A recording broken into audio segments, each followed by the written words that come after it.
오늘은 이해의 눈이 열린 소경 바디메오, 이해의 눈이 열린 소경 바디메오라는 제목으로 하나님 말씀 증거하겠습니다. 요한복음 15장 4절을 읽겠습니다. 가지가 포도나무에 붙어있지 아니하면 절로 과실을 맺을 수 없음 같이 너희도 내 안에 있지 아니하면 그러하리라. 아멘. 그리스도가 없으면 우리 모두는 단 하나의 죄나 아주 작은 시험도 극복할 수 없는 연약한 존재입니다. 교회 증언 4권 355페이지에는 많은 사람들은 소경 바디메오가 원래의 시력이 필요했던 것만큼 그들의 이해를 밝게 하기 위한 그리스도의 영과 능력을 필요로 한다. 그렇게 기록했습니다. 여기서 잠깐 우리 오늘 설교 제목을 설명드리자면 이해의 눈이 무엇입니까? 이렇게 질문할 수가 있겠죠? 제가 좀 설명드리겠습니다. 이해의 눈, 이것은 우리가 다 그리스도가 날마다 순간마다 필요한 존재라는 그 인식, 그렇게 생각하는 눈, 그렇게 보는 눈. 그래서 우리에게 항상 그리스도의 영과 능력이 필요하다는 사실을 인정하고 보는 눈, 그게 바로 이해의 눈입니다. 그래서 이해의 눈을 다른 말로 얘기하자면 영적인 눈, 우리가 떠야 될 영적인 눈. 그래서 우리가 근원적인 만족을 누릴 수 있는 유일한 분이 누구예요? 그리스도이십니다. 그 그리스도가 필요하다는 것을 인정하고 그것을 볼 수 있는 눈, 그게 이해의 눈입니다. 그래서 마가복음 이 10장을 이제 좀 전체적으로 살펴보면은요, 예수님께서 이제 고난 주간에 이제 들어 쓰시는 장면이죠. 그래서 이제 고난의 길, 십자가의 길을 가시려고 예루살렘으로 이제 들어가셔서 이제 마지막 이제 길을 가시기 직전에 이 세 부류의 사람들을 만나셨어요. 첫 번째는 부자 청년을 만났고요. 두 번째는 사랑하는 제자 야고보와 요한입니다. 그 다음 이제 마지막으로 오늘 우리가 집중적으로 살펴볼 소경 바디메오를 주님이 만나신 겁니다. 근데 예수님을 찾아온 이 세 부류의 각각 다른 이 사람들은 예수님 보시기에 이해의 눈, 다른 말로는 영적인 눈이 아직 열리지 않은 세 부류의 사람이었습니다. 근데 그 중에서도 열리지 못한 이해의 눈을 가졌던 첫 번째, 두 번째 사람들은 바로 방금 소개드렸던 마가복음 10장 17절에 나오는 부자 청년이었습니다. 이 친구는 예수님께 오자마자 선생님이여, 제가 어떻게 하여야 영생을 얻을 수 있겠사옵나이까? 그 질문에 예수님은 네가 가진 모든 재물을 다 팔아서 가난한 자들에게 나눠주고 그 이후에 나를 쫓으라. 그렇게 말씀했습니다. 그랬더니 이 청년이 어떻게 반응했습니까? 재물이 많은 고로 슬픈 기색을 하고 예수님을 떠났다. 그랬습니다. 세상을 사랑하고 물질적인 미련이 많은 사람은 예수님을 믿기 어렵다는 사실을 여기 말해주고 있는 것 같습니다. 이 부자 청년의 이해의 눈은 열렸어요? 닫혔어요? 열리지 못했습니다. 그 미련 때문에, 그 집착 때문에 예수님을 쫓아갈 수 있었던 청년이었지만 그것이 장애물이 된 것입니다. 그리스도의 영과 능력이 필요하다는 사실을 깨닫게 해주는 영적인 눈은 끝내 열리지 않았고, 재물 너머에 계신 구속주 그리스도를 정말 볼 수 없는 영적 소경인 채로 그리스도를 떠나고 말았다. 그런 내용입니다. 그 다음 두 번째는 누굽니까? 마가복음 10장 35절이죠. 여기 나오는 예수님의 제자들 가운데 두 사람이었습니다. 사랑하는 제자 야고보와 요한이었습니다. 이들은 3년 동안 지근거리에서 예수님 총애를 받고 따랐던 아주 훌륭한 제자였습니다. 그런데 어느 날 이 두 사람이 개인적으로 예수님을 찾아왔어요. 그리고 지금 예수님은 본인이 직접 말씀하셨음에도 불구하고 그게 무슨 뜻인지를 몰랐어요. 이 사람들은. 예수님이 뭐라고 말씀하십니까? 고난과 십자가의 길을 내가 이제 가야 한다. 그런데 예수님께서 이 제자들에게 내가 너희에게 무엇을 해줄까 질문을 하셨는데 37절에 이 야고보와 요한이 뭐라 그래요? 주님이 권세를 잡으시면 그때 저희 두 사람을 기억하옵소서. 그래서 한 사람에게는 오른쪽, 또 한 사람에게는 왼쪽 중요한 요직의 자리를 맡겨주시기를 간곡히 부탁드립니다. 이 세상적인 명예와 특권을 보장해달라고 예수님께 아주 당돌하게 요구했습니다. 자, 이 야고보와 요한도 영적인 이해의 눈이 열렸나요? 열리지 못했나요?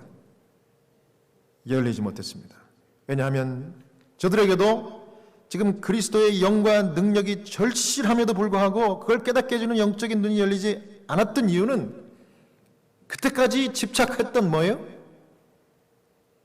예수님이 아니라 혹 예수님이 권세를 잡으실 때에 예수님께서 주실 수도 있는 명예와 특권, 그것에 너무 집착을 한 나머지 그 너머에 계신 정말 죄와 시험을 이기게 해주시는 유일한 능력자 되시는 구속자 되시는 예수 그리스도를 볼 수가 없었던 것입니다. 눈이 열리지 않았어요. 그들에게 영적인 이해가 부족했습니다. 자, 그러면 이제 오늘 본문을 통해서 두 번째 열리지 않은 이해의 눈이 아니라 열린 이해의 눈, 이것을 가진 사람을 살펴보겠습니다. 열린 이해의 눈, 마가복음 10장 46절입니다. 저희가 여리고에 이르렀더니 예수께서 제자들과 허다한 무리와 함께 여리고에서 나가실 때에 디메오의 아들 소경 거지 바디메오가 길가에 앉았다가. 거지 소경 바디메오, 여기 46절에 보면 이 사람이 길가에 앉았다가 이렇게 짧게 기록하지만 이 사람이 여기 그냥 길가에 앉아 있었던 것이 아닙니다. 목적이 있었어요. 뭐 행인들에게 구걸하기 위해서 그날만큼은 그렇지 않았습니다. 어떤 목적이에요? 예수님 지나간다는 소식을 이미 들어서 알고 있었기 때문에 예수님 지나갈 그 길목에 오랫동안 앉아 있었습니다. 뭐 하려고요? 예수님을 만나려고. 이 사람은 눈이 먼 소경이었지만 예수님을 꼭 만나고 싶었어요. 그래서 성경에는 길가에 앉았다 그러지만은 오랫동안 기다렸다 그랬습니다. 여기 하나님의 아들과 딸들이라는 책에 보면은 126페이지에 소경 바디메오는 길가에서 기다리고 있었다. 그는 오랫동안 기다리며 예수를 만나고자 하였다. 그렇게 기록합니다. 그러면서 죄인이 구주의 필요를 느낄 때만이 그의 마음이 그를 도우실 수 있는 분을 쫓아가게 된다. 이게 무슨 얘기입니까? 소경 바디메오는 뭐 성경에 이렇다 저렇다 설명이 나오지는 않지만은 그 전에 예수 그리스도의 이야기를 많이 들었을 거예요. 그 다음에 이 사람은 개인적으로 성경의 메시아를 기다렸던 사람입니다. 신분은 비록 거지였지만은 그도 역시 메시아 약속의 다윗의 자손 예수 그리스도를 기다렸던 거예요. 그래서 그 예수를 만나면 자기에게 희망이 있을 거라는 강한 확신을 가지고 그렇게 기다리고 오랫동안 기다렸던 것입니다. 자, 반대로 예수님을 따라다녔던 그날 시력을 가진 많은 무리들을 한번 생각을 해봅니다. 그 무리들은 그곳에 왔다 갔다 했어요. 왔다 갔다 했지만 그들은 예수님을 보고 싶은 마음을 별로 크게 갖지 않았어요. 왜냐하면 그들의 이해의 눈이 어떻게 된 거예요? 나에게 누구보다도 그리스도가 필요하다는 사실, 그것을 이해하고 그것을 받아들이는, 그것을 보는 눈이 그들에게도 열리지 않은 영적 눈이 닫혀 있는 상태였기 때문에 예수님을 개인적으로 보고 싶어 하지 않았습니다. 보고 싶어 하지 않았어요. 그러니까 예수님을 필요로 느낄 때만이 그를 도울 수 있는 분을 만날 수 있는 것입니다. 그런데 여기 거지 소경 바디메오는 필요로 했어요. 필요한 정도가 아니라 절실했습니다. 마가복음 10장 47절입니다. 이제 기다리다가 좀 시끌벅적한가 봐요. 예수님이 이제 막 가까이 오는 것 같아요. 그러니까 시끌벅적 하겠죠? 그래서 주변 사람들에게 물었어요. 누가 지금 오고 있느냐고. 보질 못하니까. 그러니까 어떤 사람이 이렇게 얘기한가 봐요. 나사렛 예수가 온다. 여기 47절에 나사렛 예수시란 말을 듣고 소리질러 가로되 다윗의 자손 예수여 나를 불쌍히 여기소서 하거늘. 예수님이 온다는 이야기를 주변 사람들에게 듣자마자 이 소경 바디메오는 큰 소리로 예수님을 불렀습니다. 다윗의 자손 예수여. 여러분 그냥 예수여, 랍비여 이렇게 부르지 않고 이 바디메오가 다윗의 자손 예수여 이렇게 외친 데는 큰 의미가 있습니다. 이것은 바로 바디메오가 예수를 메시아로 인정했다는 것입니다. 메시아적인 호칭을 사용한 거예요. 약속된 메시아로 믿고 오랫동안 기다렸다는 암시입니다. 이건 틀린 거예요. 그래서 예수님께서 그 무리들이 떠들고 소리치고 뭐 별의별 소리를 다 들으셨어도 그 가운데 분명하고 뚜렷한 믿음의 간증과 같은 고백과 같은 이 바디메오의 음성을 들으신 거예요. 자, 그래서 이제 우리가 중요한 바디메오의 믿음 세 가지를 살펴보겠습니다. 자, 바디메오의 믿음 첫 번째는 뭡니까? 오직 예수만 필요한 믿음입니다. 오직 누구만 필요한 믿음이라고요? 예수만 필요한 믿음입니다. 바디메오는 예수 그리스도 그분 자신만을 필요로 하는 참 믿음을 가졌어요. 예수님이 주실 법한, 예수님이 또 즐겨 주시는 축복과 은총이 아니라 예수님 자신을 필요로 했습니다. 이것은 앞선 부자 청년이나 야고보 요한과는 질적으로 차원이 다른 믿음이었는데 이 사람들은 예수님의 부산물들, 축복들을 그것들을 바라보고 와서 요구했어요. 하지만 바디메오는 예수 그리스도 그분을 약속된 메시아라는 절실한 믿음으로 그분을 영접한 것입니다. 진짜 믿음이죠. 여러분 믿음이 무엇입니까? 믿음은 바디메오처럼 우리에게 지금 예수님만 절대적으로 필요하다는 사실을 인정하는 것, 그것이 믿음입니다. 여러분과 저에게 필요한 게 뭐예요? 예수님이에요. 예수님. 누가 뭐라고 해도 우리의 옹호자 되시고 대변자 되시고 구원자 되시는 예수, 그분만이 절대적으로 우리에게 필요한 것입니다. 이게 믿음이에요. 여러분 이 믿음 가지면요 예수 믿음 말립니까? 못 말립니까? 예수 믿음 가지면 못 말려요. 마가복음 10장 48절입니다. 많은 사람이 꾸짖어 잠잠하라 하되 그가 더욱 심히 소리질러 가로되 다윗의 자손이여 나를 불쌍히 여기소서 하는지라. 말렸습니까? 못 말렸습니까? 사람들이. 사람들이 막 소리 지르니까 신경 쓰이겠죠? 신경 쓰였을 거예요. 그러니까 이렇게 얘기하죠. 막 꾸짖었다 그랬어요. 좀 조용하라고 말이지. 입 닥쳐! 뭐 이렇게 소리도 질렀었겠죠. 그런데 거기도 아랑곳하지 않고 더욱 심히 소리질러 성경 그렇게 얘기합니다. 더욱 심히 소리질러 가로되 다윗의 자손이여 나를 불쌍히 여기소서. 말릴 수 없어요. 말릴 수 없습니다. 누구도 막을 수 없습니다. 여러분 그렇습니다. 여러분 오직 예수 믿으면 우리의 것이 돼야 되고 그것이 우리의 것이 되면 사람들은 우리를 말릴 수가 없게 되는 것입니다. 세상이 감당을 못하는 거예요.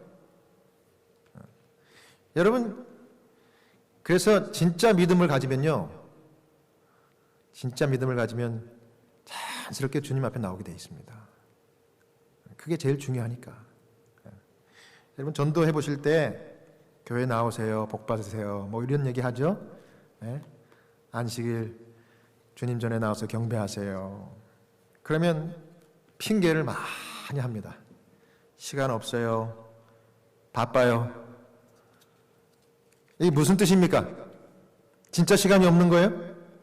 진짜 바쁜 거예요? 그건 내가 관심 없어요 그겁니다. 별로 중요하지 않네요 이겁니다. 내가 그 믿음 붙들고 싶지 않습니다 이겁니다. 거절입니다. 왜냐하면 중요하면 시간을 내는 것이고 정말 죽고 사는 문제라 그러면 그 일부터 하는 거예요. 여러분 신앙이라 하는 것은 액세서리가 아닙니다. 믿음은요 죽냐 사냐 이런 문제예요. 영생이 걸린 문제입니다. 그래서 여러분 오직 예수 믿음, 확고한 믿음, 언제나 우리의 구속주이신 예수님만 붙드는 여러분 다 되시기를 간절히 바랍니다. 그 다음 49절에 마가복음 10장 49절입니다. 예수께서 머물러 서서 저를 부르라 하시니 저희가 그 소경을 부르며 이르되 안심하고 일어나라 너를 부르신다 하며. 이제까지 막 꾸짖고 막 입 닥쳐 했던 그 군중들이 예수님 한마디에 딱 잠잠해졌어요. 그리고 예수님의 말씀에 순종했습니다. 예수님이 뭐라 그럽니까?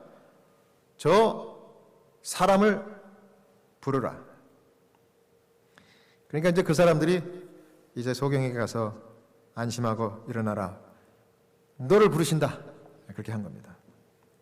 여러분 이것은 또 우리에게 참 위안이 되고 용기가 되는 말씀 아닙니까? 우리 예수님은요 믿음으로 요구하는 모든 사람들의 요구를 들으시는 분입니다. 감사합니까? 우리의 형편을 아시고, 그러나 우리가 하나님께 요구하고 기도할 때 주님께서는 그 요구와 기도를 절대 간과하지 않으세요. 사람들을 통해서도 여태까지 입 닥쳐 했던 사람들이 뭐라 그래요? 안심하라. 그러면서 예수님께 나아가라. 그러는 것입니다. 여러분 우리가 기도하면 사람들이 우리를 도울 것입니다. 우리가 주님을 바라보고 주님께 매달리면 주님께서 주변 사람들을 사용하셔서 우리에게 평강과 안심과 은혜를 베풀어 주실 것입니다. 우리가 해야 될 일은 기도입니다. 자, 이제 그 다음 두 번째 믿음은 무엇일까요? 바디메의 두 번째 믿음은 즉시 순종하는 믿음입니다. 예수님 만나기 위해서 뭐 재고 따지고 할 여유가 없었습니다. 즉시 순종하는 그런 믿음이었습니다. 마가복음 10장 50절입니다. 소경이 겉옷을 내버리고 뛰어 일어나 예수께 나오거늘 그랬습니다. 바디메오는 순종의 사람이었어요. 그는 오직 예수 그분만을 만날 수 있다 그러면 자기의 전 재산이 뭡니까? 거지가 가진 겉옷 하나였어요. 겉옷. 이 소중한 겉옷을 내던지고 뛰어서 일어나서 예수님께 즉시 나갔어요. 사람들이 예수님 널 부른다 안심하라 예수님 오라고 하신다. 그러니까 뭐 그 말을 듣자마자 그 입고 있었던 겉옷, 이 예수님 당시에 이 겉옷은요 이렇게 통으로 돼 있어가지고 그죠? 이걸 뭐 두루마리처럼 이렇게 둘둘둘 말고 이렇게 끈을 이렇게 묶고 밤에는 또 이렇게 추우니까 그걸 또 이불 삼아 또 쓰기도 하고 그런 거예요. 그래서 이게 뭐 오늘날 뭐 이렇게 양복같이 이렇게 간편하고 이렇게 활동하기 단촐한 그런 옷이 아니라 갑자기 뭐 어디를 뭐 누웠다가 앉았다가 일어나려고 그러면 이게 불편해요, 이게. 예, 그렇지 않겠습니까? 그래서 그 말을 듣자마자 이 옷을 그냥 내던지고 그냥 갔어요. 이것은 바디메오의 순종하는 믿음입니다. 이 부자 청년과 다른 믿음이었어요. 부자 청년은 자기 가진 재물을 다 팔아 가난한 자에게 나눠주고 따르라는 예수님 말씀 듣고 슬픈 기색을 띠며 주님을 떠났지만, 바디메오는 당시의 어부들에게 배가 아주 소중한 것처럼 거지 신분이었던 자기에게는 이 겉옷, 이것이 이 유일한 재산이자 소중한 것인데도 이것을 내어버리고 뛰어 일어나서 예수님을 따라갈 정도로 주님의 말씀에 즉시 순종했습니다. 왜 그랬을까요? 바디메오는 그토록 고대하던 예수님을 만난 기쁨이 너무 컸기 때문에 그래요. 너무 컸기 때문에. 그래서 그가 가진 모든 재산을 다 포기한 것입니다. 여러분, 걸림돌되고 거추장스러운 이 장애물, 부자 청년에게는 재산이었고 이 거지에게도 하나 있었던 게 겉옷이었습니다. 이걸 그냥 내던져 버렸어요. 여러분, 우리도 이 바디메오의 겉옷처럼 세상적으로 저와 여러분에게 가장 요긴하고 필요한 것, 그런데 그것이 때로는 예수님께 가는데 장애물로 작용하는 그런 것들이 있지 않습니까? 많아요. 우리는 너무 많아서 참된 믿음을 갖기가 힘들어요. 오히려 없는 게 복일 텐데, 영적인 삶에는 많은 소리가 사실은 도움이 안 돼요. 여러분에게 있는 겉옷과 같은 이 장애물들 무엇이에요? 예수님께 나가는데 방해가 되고 이 거추장스러운 그런 걸림돌 같은 장애물은 무엇입니까? 혹 그 장애물, 그것이 여러분들의 가족 아닙니까? 아니면 친구?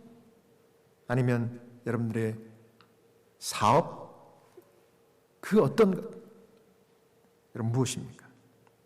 그러나 우리가 주님께 즉시 나가기 위해서 이 모든 장애물들을 과감하게 내려놓고 내던지는, 여러분, 즉시 순종하는 믿음의 성도들 되시길 바랍니다. 마지막으로 이 바디메오의 믿음은 세 번째, 고백하는 믿음이었는데, 예수님의 자비를 구하는, 고백하는 그런 믿음이었습니다. 마가복음 10장 51절입니다. 예수께서 일러 가라사대 내게 무엇을 하여 주기를 원하느냐? 소경이 가라되 선생님이여 보기를 원하나이다. 예수님 물으셨어요. 내가 너에게 뭘 해줄까? 그랬더니 소경이 뭐라 그래요? 당연히 소경이니까 내가 눈을 뜨고 싶습니다. 그런 얘기 하겠죠. 그래서 내가 보기를 원하나이다 그랬는데, 여기 보기를 할 때 쓴 이 헬라어 단어가요, 내 시력의 회복을, 이런 뜻의 단어입니다. 그러니까 이 얘기는 바디메오가 소경으로 출생하는 것이 아니라 출생 후에 소경이 됐다는 걸 암시해요. 그래서 내가 다시 보기를 원합니다, 이 뜻입니다. 내가 전처럼 다시 시력을 회복하기를 원합니다. 참 재밌는 것은 예수님 같은 장 마가복음 10장에 자기에게 찾아온 야고보와 요한에게도 똑같은 질문을 했어요. 36절이죠. 이르시되 너희에게 무엇을 하여 주기를 원하느냐? 그리고 지금 바디메오에게도 똑같은 질문을 51절에 하신 겁니다. 그러나 양쪽의 대답은 엄청난 차이가 있었죠. 야고보 요한은 뭐라 그랬습니까? 예수님 집권하시면 한 자리 또 한 자리 오른쪽 왼쪽 차지하게 해달라는 청탁을 넣은 거예요. 그러나 바디메오는 보게 해달라고. 이게 무슨 얘기예요? 주님 자비를 베풀어 주시옵소서. 자비를 베풀어. 근데 이 말 속에는 육체적인 시력뿐만 아니라 영적인 시력까지 회복시켜달라는 그런 간구였습니다. 이런 거짓된 믿음은 주님을 따르며 세상적인 명예와 보상을 요구하지만 참된 믿음은 주님의 자비만을 구하는 믿음입니다. 마가복음 10장 52절입니다. 예수께서 이르시되 가라 내 믿음이 너를 구원하였느니라 하시니 저가 곧 보게 되어 예수를 길에서 쫓으니라. 이 마가복음에 나온 이 바디메오를 눈뜨게 하신 예수님은 그 전에 뭐 다른 사람들을 치료할 때처럼 뭐 이렇게 흙에다 침을 탁 뱉어가지고 눈에다 바르고 뭐 이런 거 안 했어요. 이런 거 안 하시고 그냥 너의 믿음이 너를 구원했다. 그 한마디에 이 눈을 열어주셨어요. 왜냐하면 예수님은 이미 바디메오의 속에 있던 진짜 믿음을 보셨기 때문에 그래요. 이 사람이 나를 복받으려고 찾아온 것이 아니라 내 존재 자체, 나를 구하고 내 자비를 구하기 위해서 왔다는 사실을 이미 읽으신 거예요. 그래서 진정 어린 믿음과 소원을 아셨기 때문에 다른 어떤 방법을 뭐 이렇게 하고 그렇게 하지 아니하시고 아주 단순하게 가라 내 믿음이 너를 구원하였느니라 그렇게 말씀하시고 바로 눈을 뜨게 해주신 것입니다. 자, 예수님은 우리의 믿음의 정도에 따라서 우리를 인도하셔요. 대단한 믿음을 가진 겁니다. 진짜 믿음을 주님이 보신 거예요. 여기 리뷰 앤 헤럴드 1887년 3월 15일자에는 이 사건에 대해서 아주 중요한 언급을 했습니다. 이 사람의 끈질긴 믿음은 보상을 받았다. 육체 시력이 회복되었을 뿐 아니라 그의 이해의 눈도 열렸다. 그는 그리스도에게서 구속주를 보았고 의의 태양빛은 그의 영혼 속으로 빛을 비추어 주었다. 자, 여기 이해의 눈도 열렸다. 분명히 여기 언급되어 있죠. 영적인 눈도 열어주셨다는 얘기입니다. 뭘 이해하는 거예요? 저에게 제일 필요한 것은 그리스도 당신이십니다. 구세주이십니다. 그거를 보고 그걸 이해할 수 있는 눈을 열어주셨다는 겁니다. 그리고 그 즉시로 길에서 예수님을 쫓았다. 마가복음은 그렇게 이 이야기를 마감하고 있습니다. 바로 제자가 된 것입니다. 사랑하는 여러분, 저와 여러분은 다 예수 그리스도가 필요한 죄인인 것을 인정하시기 바랍니다. 그리스도 없이는 단 한순간도, 단 하나의 죄나 시험도 이길 수 없는 속절없는 죄인임을 고백하고 그것을 인정하는 이해의 눈을 뜨는 여러분 되시기 바랍니다. 그래서 바디메오처럼 우리가 가진 모든 것들, 그것이 때때로 장애물이 돼서 주님을 막는다 그러면 그것을 내던지는 믿음, 그리고 즉시 일어나서 뛰어 예수님께 달려가는 그 이해의 눈을 계속적으로 열게 해달라고 주님께 간구하고 또 주님을 바라보고 주님을 붙잡는 여러분 모두 되시고 승리하시기를 바라면서 오늘 말씀을 마치겠습니다.